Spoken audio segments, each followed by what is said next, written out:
of a riff on a thought that I'm just working on, so maybe I'm going to articulate this better over future vlogs. Well, I don't know, I have to see.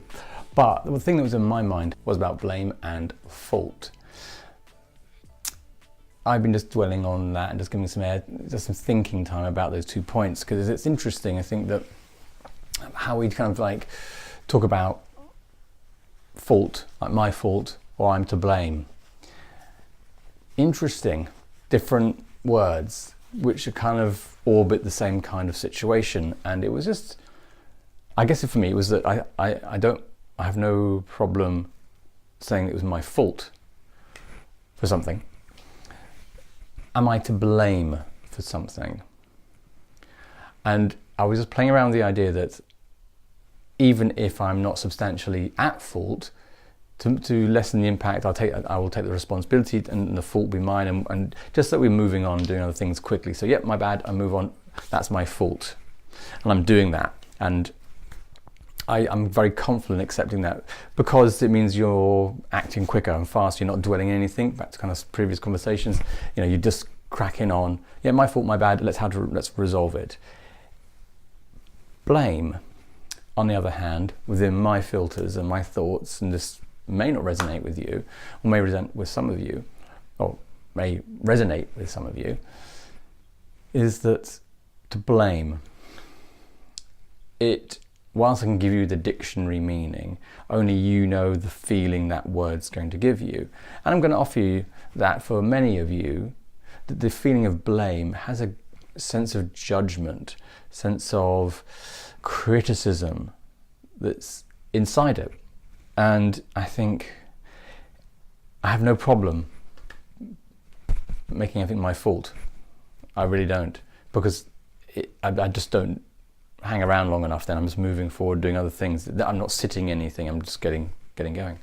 But to blame, for me to feel, I know it was I'm giving blame to somebody else, but it was, I'm to blame for something happening.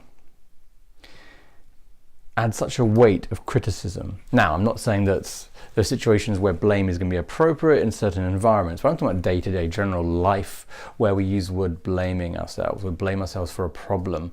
It invokes such a powerful, debilitating feeling. I find that we just need to really be mindful of the language we use. Again, a theme I use all the time, but putting that on the context of blame and fault.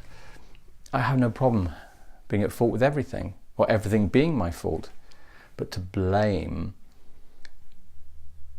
for me, the feeling is about that judgment, that criticism, but not only that, it's the depth of the judgment. It's a profound criticism that I'm extolling upon myself. Well, that actually limits me and debilitates my ability to feel that that I can't make mistakes, or that the mistakes I make are going to be terrible. I mean, it's really interesting. I'm really curious about how you guys kind of feel about these words. So I just want you to notice, I think, at this point, the difference in the language, the difference in the emotions, and then when you might be using those the blame too often, maybe just to yourself, but to other people. When something doesn't work out, what do you say to yourself? How do you address yourself? What do you say? If you forget to pick up the dry cleaning, are you to blame? Or is it just your fault? Do people surrounding you say they blame you and say that word? Or do they recognize it was your fault and not the end of the world? I think we've all had people in our lives where either surrounding us closely or in a work environment where blame seems to be their go-to response when things don't work out. And I think it's when we then start importing that into our internal criticisms, our internal monologues, that we have to be really mindful.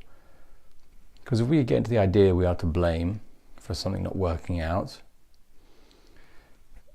in that general day-to-day life situations, we are beginning to create a record of our personal history, which is that we're not able to cope with certain things, or they're not able to make the best judgment on certain things, that we aren't able to to achieve, to succeed, or It's beyond our capacity. And blame does that. Fault, on the other hand, is acceptance. This is my fault, but it has no residual blame, has no residual criticism. It's acceptance, designed to move forward and to resolve and create solutions. But to blame, it's the quicksand of mental thinking we need to get out of, desperately so sometimes. As I always say, the internal monologue we have, the words we use on a regular basis, and how we express ourselves, both internally and externally, it is the biggest difference you can make to your life if you want to set about making a change of any sort. And I said before, remember, these aren't just expressions of emotion. Often the brain can see them as being instructions. I mean, for example, if I take the idea now that you can remember the last time you felt you were to blame for something, what kind of emotions come back to you? What do you hear? Do you see particular faces? Do you remember certain circumstances? Where do you go? I'm going to suggest to you that it's not a great place. I'm going to suggest to you that it's not the happiest place you've been, and it wasn't a great feeling. With that in mind, try it from another perspective. Try and see it through fault. So say, actually, that was my fault. Does the intensity of the emotion match the previous one when you said you blame yourself? Is it a different feeling? Is it the same? Is it more? Is it less? But notice how that's simply a filter we're seeing it through, a way of expressing it to ourselves. And hopefully it's enough of an example to illustrate how powerful our language is and how it can help us or hinder us. So, bit of a riff, bit of a thought to leave you with, but I think it's really powerful. Notice when something is your fault, and I suggest actually you can say it's my fault as much as you want to, and there is no residual negativity over it. But really be careful about when someone wants to blame you for something, or you want to blame yourself for something, because the emotional download that comes with that can build up and be harmful. So just notice and see what changes you get. And then, as always, I hope you get some benefit from it and find it super useful.